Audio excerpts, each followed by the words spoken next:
Итак, господа, на улице уже дурацкая слякоть, морозы и вообще осень. А что это значит? Это значит, что самое время переместиться поближе к 10 уровню дворца. Ведь он находится в Викингах. Вы спросите, что это? А это мобильная игра, в которой тебя уже ждут и с нетерпением ждут, когда ты вступишь в ряды бесстрашных воинов. Ведь в суровом мире викингов каждый сам решает, от лица какого воина будет вести бой, а каким оружием сокрушать врагов, вступит в могущественный клан или возглавит свой собственный. Именно это меня в викингах и привлекает – свобода действий. Но не только это, в викингах тебя ждут более 20 миллионов реальных игроков со всего мира.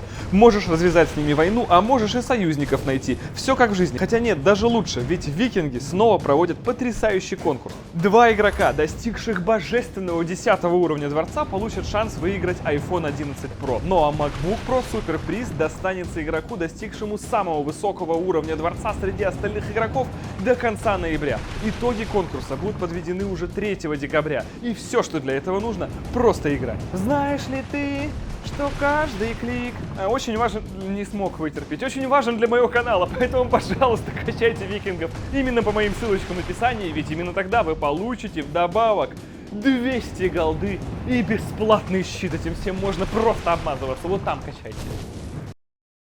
Господа, здравствуйте! Мы с вами здесь не просто так собрались, и не просто так именно в такой замечательной компании. Посмотрите, у нас снова Audi, да, это A7. И она не от представительства. Компания Audi ни по доброй, ни по какой воле нам эту машину не давала. Мы взяли ее сами из частных рук. С одной единственной целью – отработать, господа, ваши возражения. Дело в том, что недавно у меня вышел обзор на авосечку, и вы в комментариях написали, что я по ряду опций не прав. Так, например, фанаты Audi писали, что если мне не нравится шумка арок, нужно прибавить музыку. Ну, это вы знаете, если завыл задний мост, надо ставить САП. Ну, так, наверное, у них принято. Я с этим не согласен и много с чем еще. Но секрет A7 именно в том, что она стоит в 2 раза дешевле A8, а по настроению и ощущению от езды практически такая же. И это сегодня я вам все и расскажу.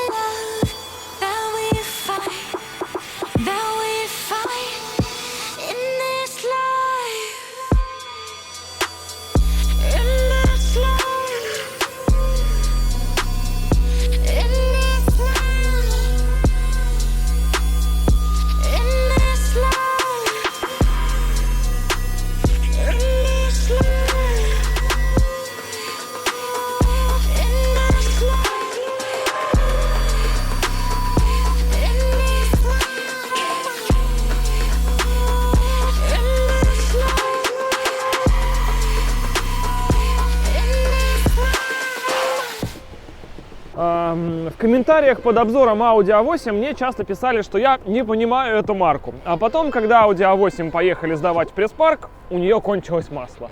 И я запостил это в Инстаграме, и в комментариях написали, что, ну, такое тоже бывает, я по-прежнему не понимаю эту марку. Я напомню, что A8 на момент, когда у нее кончилось масло, потребовала этого масла 2 литра и имела пробег завода 7000 километров. При этом мне опять же написали, что все в порядке, Костя, просто машина из пресс-парка, ее все уже до этого вылюбили. На всякий случай будем доливать масло по мере тест-драйва, чтобы оно не кончилось к концу обзора, иначе мне вставят, собственно, собственник этой машины. Забавно, что сейчас я увидел, что во многих машинах, как сейчас, когда аккумулятор стоит сзади, клемма плюсовая выведена под капот, чтобы, если что, можно было прикуривать клещами.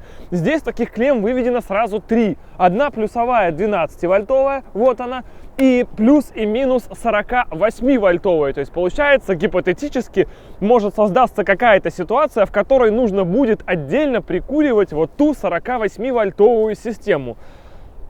Но зачем, я не знаю. Что такое A7? Прежде всего, это дикая внешка. Раньше A7 делали из A6, и, собственно, на ее базе она была построена. Потом, когда все вообще стали делать на одной и той же базе, а это MLB Evo, по-моему, она называется, то, в принципе, уже сложно сказать, что из чего произрастает. Так вот, новая A7 и сохранила, во-первых, внешку, и своей вот этой монобровью, и в целом, я вам хочу сказать по секрету, повадками, и то, как она сейчас ощущается, это уже больше к A8. Это не крутая A6, это упрощенная авоська, реально. Несмотря на то, как бы они все это не позиционировали, не делали, но я это так чувствую. И здесь остались элементы лакшери, которые в других Audi по сей день не встречаются. Это выдвижной спойлер, как у Panamera, это монобровь, как от Авоськи, это безрамочные стекла, секундочку, вы посмотрите. При этом здесь стекло у нас одинарное, а вот здесь стекло двойное. То есть это, опять же, опция, за которую нужно платить. Ну и, в принципе, это такой некий уже каноничный дизайн, потому что, когда вышла первая А7, она взрывала. И новая А7 второго поколения, она, естественно, эту тенденцию продолжила. В чем их косяк, наверное, в том, что здесь, ну, разве что не хватает выхлопа. Как я понимаю, сейчас это абсолютно везде, но его здесь реально чуточку не хватает. Если было хотя бы, ну, какая-то хромовая окантовка, возможно, это будет в эсках. Но в России, к сожалению, их не продается. Да, и еще самое главное — багажник, потому что это типа имиджевая тачка. Люди искренне удивляются, что здесь 540 литров. Это больше, чем в Логане, это больше, чем во многих кроссоверах. Это реально 540 литров. Несмотря на то, что он такое, казалось бы, скошенное стекло, он очень глубоко заходит сюда. И поскольку это лифтбэк, положить сюда можно все, что угодно. Его грузить удобнее, чем А8 и чем А6. При этом по размеру он их практически превосходит. А, вот эти две кнопки вечно, знаешь, одна просто закрыть, а вторая закрыть на просто. Вот это полностью, значит, чтобы еще замки прям закрылись и все запечаталось. Ну-ка. Ну и поскольку это все-таки А7 и в очень неплохой комплектации, есть даже вот это вот. Да, это работает с ноги. Здесь можно открыть это, если ты пришел с авоськами. И погоди, если это лакшери, это не... Знаешь что? Знаешь, почему она крестьянская? Я понял. Это для бичей. Знаешь почему? Прикуриватель в багажнике.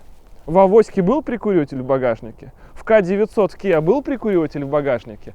В BMW 7 был Нигде в нормальных тачках считается, что почему-то нет прикуривателя в багажнике. Здесь он есть. Окей, поехали на рынок за овощами тогда.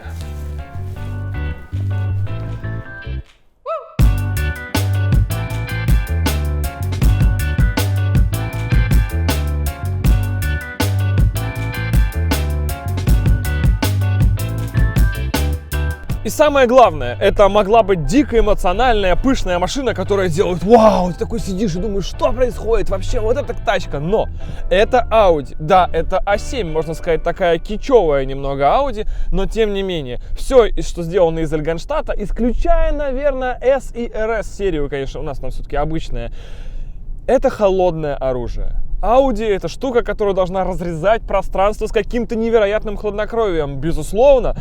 На это все отложился отпечаток собственника этого автомобиля, потому что в данном случае он заказан в каком-то нереальном жирном исполнении салона. Это и сумасшедшая кожа, которая, кстати, опциональная. Audi имеет два типа кожи. Первая какая-то типа за 50, вторая типа за 100. Так вот это та самая, которая за 100. Сумасшедшее дерево, за которое также нужно доплатить и прочее. То есть, если мы вот на секундочку говорим, А7, они начинаются что-то типа там от 4 с копейками миллионов, за которые вы получаете, в принципе, Kia Stinger дороже на миллион и без всего вообще. Просто пустой Kia Stinger, но он называется Audi A7. Дальше вы начинаете добавлять, и вы можете достичь практически того же жира, что у нас был в A8, исключая, конечно же, двигатели из заднего ряда, и будет стоить он где-то 6,5-6,700, что-то вот такое. Причем рекомендованная розничная цена на эти машины будет, знаете, типа там 7,5. Но эта машина была куплена в августе 2019 года, а произведена год назад, то есть в конце 2018-го. Что? То есть в августе 19-го купить машину 18-го — это показатель того, что эти машины никому не упали. И в наличии таких машин 2018 года, даже по состоянию на сегодня, на октябрь 19-го, валом. Их не покупают. А почему, я вам опять же сейчас расскажу. Стабилизация шпрот. У нас 7-ступенчатый робот. Это быстро. У нас есть лонч. Не нормально, да, кстати, слушай, такой прикольный робот, прям мне нравится. Слушай, это тот робот, с которым я, наверное, даже бы остался жить. Ну-ка, погоди, это же, ну-ка, это должно быть обязательно вот так. Это же должны быть корни Porsche здесь, это же А7. Ну-ка, второй лонч подряд. Есть! В натуре? Она просто ланчует без остановки. Погоди, давай ее уничтожать. Третий ланч. Нет, все. Нет, третьего ланча уже нет. Но 2 подряд дала. Сходу, без всего вообще, просто. Ну, знаете, дала мне, даст и вам. Тут как бы на мою внешность гляньте, это понятно, что несложно было. В любом случае. Нет, ну это прикольно. Но это все-таки робот. Это 7-ступенчатый робот. Гидротрансформатор в этих машинах начнется только в дизеле или в V8. Ни того, ни другого в нашу страну не поставляется. Еще однажды обещают, что завезут 2 литра. Однажды, говорят, но пока нет. И в итоге мы получаем из всех возможных двигателей А7, а их на самом деле дикое множество, в России доступен только 3 литра на турбе 340 сил. Все. О каких продажах мы вообще можем говорить, если у нас только один двигатель, и который далеко не каждому подойдет? Если бы они сюда хотя бы возили даже только 2 литра бензиновые, уже бы это покупали. В данном случае... Господа, это совсем на любителя. Никому не нужен этот бензоед. Более того, это 3-литровый V6, который еще и mild hybrid. Я вам объясню. Это МХЕФ. Знаете, есть ПХЕФ, которым я все восхищаюсь, а это МХЕФ. Что это означает? Что у него стартер, он же и генератор. И он же сидит на ремне и постоянно по скуду вращается бешено с двигателем. Одновременно с ним. И может ему на старте пинка дать 60 ньютонов. Прикинь, 60 ньютонов. Это половина турбошеснаря жиговского. Просто на старте бау, и все. А когда ты тормозишь, здесь загорается рекуперация. Он ее еще сюда накапливает, эту энергию, в свою отдельную, мать ее, электрическую систему, которая стоит сзади. Сзади 2 аккума. Если один нормальный 12-вольтовый, то второй ненормальный, 48-вольтовый. Не его еще зарядишь, но он там есть. И он накапливает только ту энергию, которую рекуперирует этот же стартер-генератор на торможении с собой, чтобы потом с нее же тебя пнуть на старте, если все пойдет по плану. А как мы только что видели, 2 ланча подряд, все реально идет по плану. Для чего это сделано? Для динамики и экономичности. Получилось ли это? Нет. Потому что едет она 5,3. Kia Stinger без этой системы едет 5,2. Ну, 5,0 в идеальную погоду. А для экономичности она расходует в городе 13-15. Сработало? Отлично, мы сделали систему, которая, в принципе, бесполезна. Причем этот же двигатель есть без мягкого гибрида на том же самом Туареге. Причем, знаете, в чем еще парадокс? Здесь на лючке бензобака написано, что заправлять можно 95-м. На таком же двигателе вы можете купить А8, на таком же двигателе вы можете купить что угодно еще. И там будет везде написано 98-й. Почему-то только здесь стоит 95-й. Стрёмно. Можно, конечно, заливать 95-м и ездить, типа там на лючке написано, зная, как эти двигатели любят масло и вообще надежность и все остальное, плюс робот. Такой, ладно, буду заправлять все-таки 98-й. Итого 13-15 литров 98-го в городе. Пау. Шикос. Мне нравится. Из позитива в том, что спереди это практически авоська. Все вот эти мультимедиа, все как здесь сделано. Да, понятно, что опций чуть меньше, это все-таки не авоська, но она стоит в 2 раза дешевле. Шумоизоляция такая же, при том, что у нас безрамочные стекла, которые должны шуметь больше. Так она здесь в точности такая же. Абсолютно нет никаких проблем. Она также будет даже на руль, она даже реагирует лучше. То есть ты вот кузов еще не двигает, а вот задница уже у тебя как-то вместе с машиной норовит вилять. Это мы еще в комфорте едем. Это неплохо. Здесь опционально, поскольку это такая странная комплектация собиралась под человека, стоит пневма. Это А7 на пневме. Плюс сюда можно забодать все те же самые адаптивные круиз-контроли. Здесь еще может быть панорама. Панорама здесь полная фигня, вообще полная. Она начинается где-то отсюда и заканчивается где-то здесь. То есть это просто маленькая, это нифига не панорама, это какой-то просто люк. Но значится как панорама. Так, погоди. Проекцию, конечно же. Матричные фары здесь уже стоят. Здесь этот сумасшедший свет, который может работать у вас в режиме дальнего, в потоке, ночью. И он реально будет работать дальним, потому что он сделает вот эту обочину дальней, ту обочину дальней и левый угол дальним, а все остальное ближним. Твою мать. И мы можем делать вот это самое. То есть мы на магнитоле видим 3D-парковку. Так же, как в А8. Причем 3D-парковка здесь сделана, это, ребята, очень не кисло, я вам хочу сказать, потому что по ней реально можно ориентироваться. Да, она также врет масштаб. Перед нами стоит огромный чудовищный Peugeot, а мы на маленькой А7 за ним. Но еще раз напоминаю, в чем прикол А7? В том, что она в 2, твою мать, раза дешевле, чем А8. И вот эта торпеда мне здесь нравится даже больше, чем в А8, потому что она больше выпирает, она какая-то интереснее. Здесь нет ненужного закидона с закрывающимися дефлекторами, они здесь просто работают. Тем не менее, все остальные суперплюшки уже присутствуют. Это как будто бы А8. Почему я и говорил, что в обзоре А8, что есть А7. Это не А6, она прыгнула выше. Ее ничто не могло обрушить, если бы не было Kia Stinger. Но есть Kia Stinger, которая, она всем абсолютно хуже, но еще в 2 раза дешевле, чем эта штука. Четвертинка А8, это Kia Stinger, фига я завел. Вообще туда, не сюда. Но здесь, вы знаете, я не могу сказать, что вот конкретно данная комплектация стоила 5,7. 5,7 стоила эта машина. Не могу сказать, что она соответствует этому ценнику, да, это задрано только за то, что это Audi. Но, черт подери, она очень приятная. И когда ты после нее именно садишься в А8, ты понимаешь, что может быть даже и так ничего. Здесь есть также беспроводная зарядка в подлокотнике, которая есть в А8.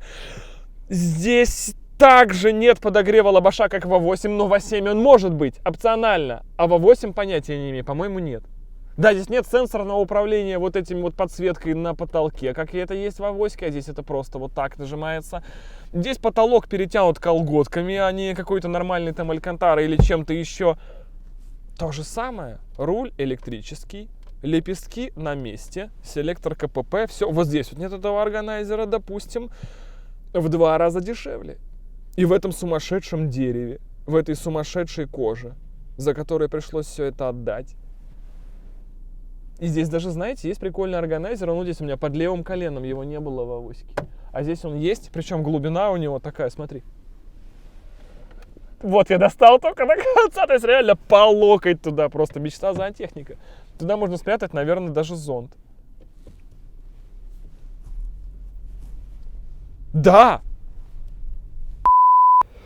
Кстати, да, оставляйте в комментариях, какой расход у вашего TSI или Vago, и мы все скажем, что это нормально абсолютно, и что так и должно быть. На самом деле причиной такому масложору, особенно на новой машине, мне видится по факту так называемые энергосберегающие масла. Какие, вы знаете, 0В20 туда залито, просто что-то невероятное. Это сделано для того, чтобы двигателю было легче крутиться, легче раскручиваться и, соответственно, оказывать меньшее сопротивление хотя бы тому же вращению колена и всему этому. Должно это повлиять правильно на экономичность, на динамику. В итоге мы имеем то, что это масло начинает дико угорать. И именно владельцы TSI, именно владельцы Vago знают, что определенное масло машина жрет, а другое масло машина не жрет. И это не очень понятно владельцам других марок, которые просто льют туда то, что купили по акции где-то в ленте. Да, потом там за счет этого сажа всякая накипает, начинается дичь, но тем не менее. Плюс постоянная система старт-стоп, которая здесь срабатывает. Этот движок глушится, когда вы подкатываетесь к перекрестку. Даже если вы едете 60, спускаетесь с виадука и отпустили газ, мотор может заглохнуть и находиться в заглушенном состоянии, пока машина еще не остановилась. То есть через это каждый раз, когда поршень встает, есть небольшая зона перегрева между пятном контактом кольца поршневого и стенкой цилиндра. И это происходит постоянно. Этот мотор вечно то заглушится, то заведется, просто без остановки туда-сюда его колбасит за счет этого стартера генератора. Поэтому условия работы его отличаются от обычных двигателей. И он так или иначе, но это масло жрет. Я не говорю, что это плохо, я не говорю, что это прям какая-то чудовищная проблема, но он его жрет. И нам, всем людям из того века, когда, ну вот я в Range у себя, например, никогда масло, за 3 года я ни разу не доливал масло, я просто не понимаю, что это такое. Местные говорят, что так и должно быть. Типа это экология, но я не понимаю, если вы 2 литра масла сожгли, представьте, сколько это дополнительных выбросов. Audi.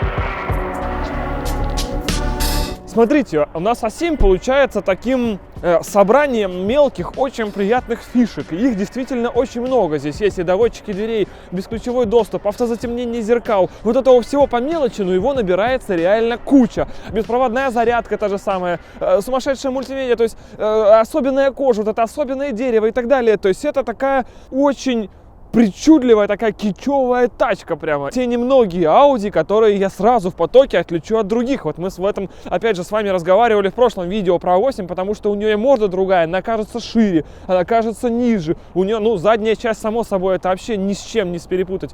И в итоге это такая одновременно и утилитарная, потому что она очень комфортная, широкая в салоне, удобно сидеть сзади, огромный багажник на самом деле, очень большой багажник, и при этом стильная. Такой, можно сказать, это уже совсем близко к Гран-туризмо стилю. Редко, когда Audi, когда начинают вот просто без супермотора, без валяющего, без карбона, без каких-то дико вышибающих опций, начинает тебя чем-то впечатлять.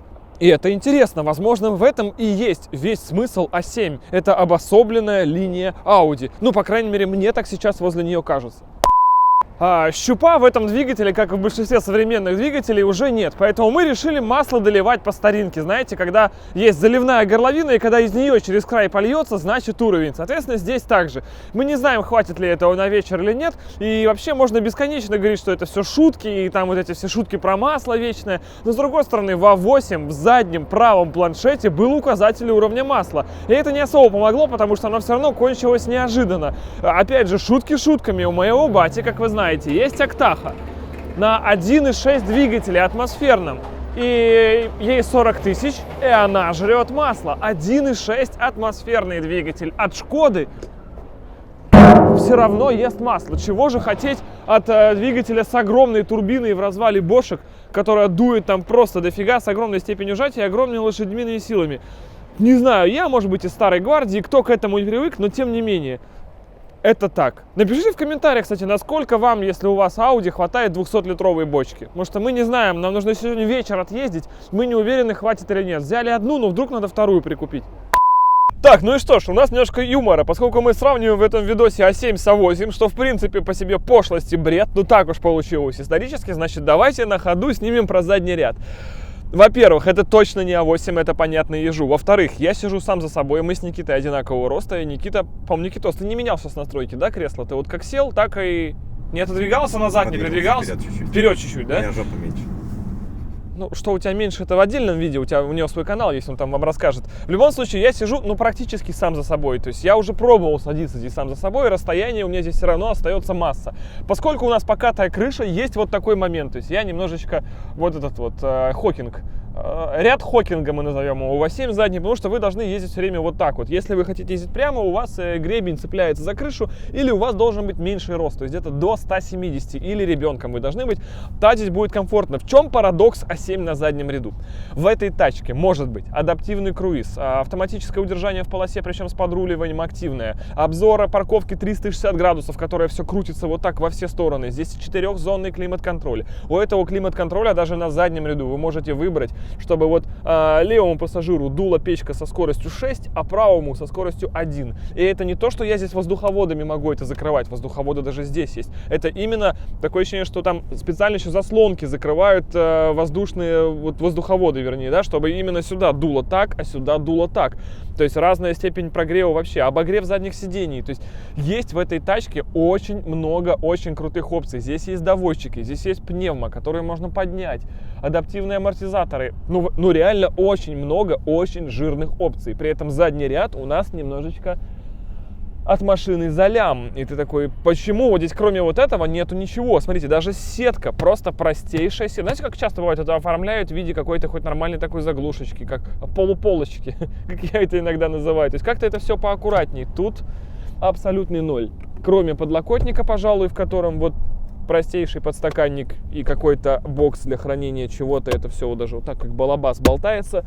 Ну и всю центральную секцию целиком можно также вытащить, чтобы там типа перевозить стройматериалы, пиломатериалы, естественно, плинтуса, но ни в коем случае не лыжи, конечно, откуда в нашем регионе лыжи. Никаких даже сзади USB, Type-C и прочих неведомых штук тоже не будет, будет только простой, обычный один прикуриватель. Никаких более органайзеров, ничего, спинка сиденья не откидывается назад, естественно, никаких шторок, шторки, это ладно. Ребята, секунда надежды для всех, у кого двенашки, четырки и прочий автопром. Все бомбили, что заднее стекло мало опускается. У вас все в порядке.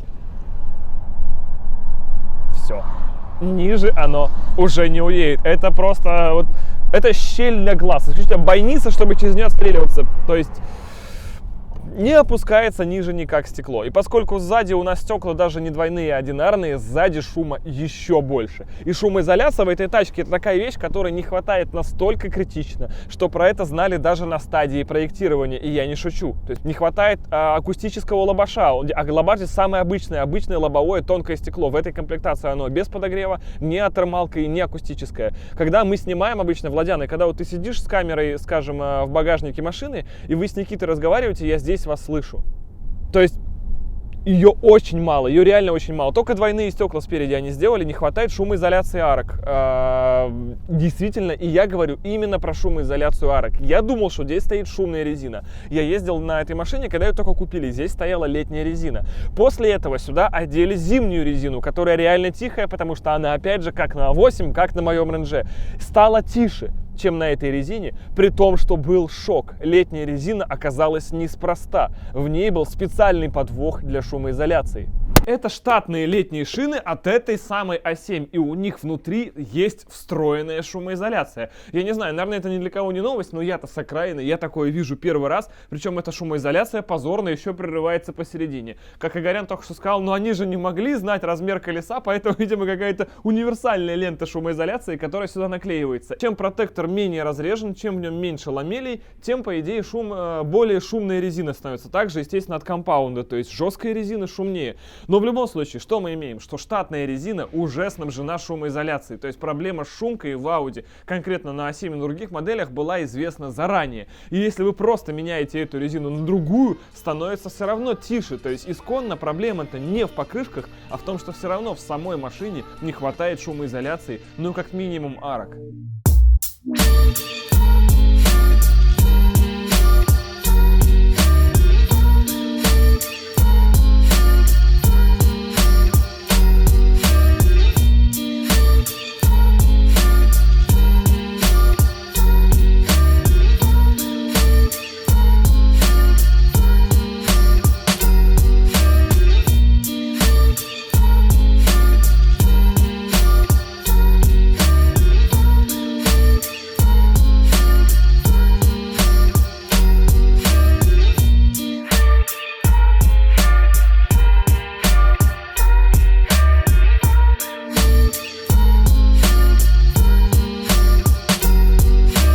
Еще мне в комментариях писали, что на самом деле я ничего не понимаю, а Audi является лидером своей области, ну и вообще лидером из всей троицы. Я, конечно, немного с этим не согласен, хотя бы по примеру тех же самых комплектаций, потому что мы можем купить в России из Audi? Где злые дизеля, где злые моторы, где вообще все? К примеру, вот это 1 3-литровый бензин, больше нет ничего. Обычно у конкурентов как? 2-3 дизеля, то есть маленький дизель, злой дизель, маленький бензин, злой бензин и какой-нибудь супер заряженный. У нас пока нет ни S-версии, ни RS-версии, да и в целом, если говорить, то обновление модельного ряда у большой тройки, оно происходит ступенчато. Как правило, первым идет Mercedes, потом за ними подтягивается BMW и только в конце Audi. Поэтому даже A7 это самая молодая среди всех ее представленных на рынке конкурентов, потому что даже тот же шестерка BMW, если мы говорим конкурент, она вообще уже, по-моему, перестала продаваться, сейчас вместо нее восьмерка. CLS, Mercedes тоже, сколько ему уже немерено лет, и только вот в конце 2018 года выходит, собственно, A7, которая к середине только 19-го, по-моему, или к весне 19-го пришла в Россию. Так что здесь, господа, я тоже любезно с вами не соглашусь. что, в принципе, не делает эту машину хуже остальных или лучше, потому что если вам нравится дизайн семерки, то это совершенно обособленную вещь, которую ни с чем не сравнить. Я считаю, что вот нету у нее конкурентов по внешнему виду. Это совершенно уникальное какое-то творение стиля, и то, что есть выезжающий спойлер прекрасный, который всем так нравится, и то, что она сама по себе приблизилась именно к 8 серии, это вещь совершенно замечательная. В любом случае, А7 показалась мне машиной очень интересной, из ряда немножечко вон, и безусловно той, на которой стоит сакцентировать внимание. Покупать или ее нет? Ну, статистика продаж говорит о том, что, конечно же, нет, потому что если бы ее нужно было покупать, ее бы, наверное, покупали, но практически никто их не берет. Хотя тачка на самом деле интересная. Спасибо вам огромное, что смотрели это видео, огромное всем удачи и пока!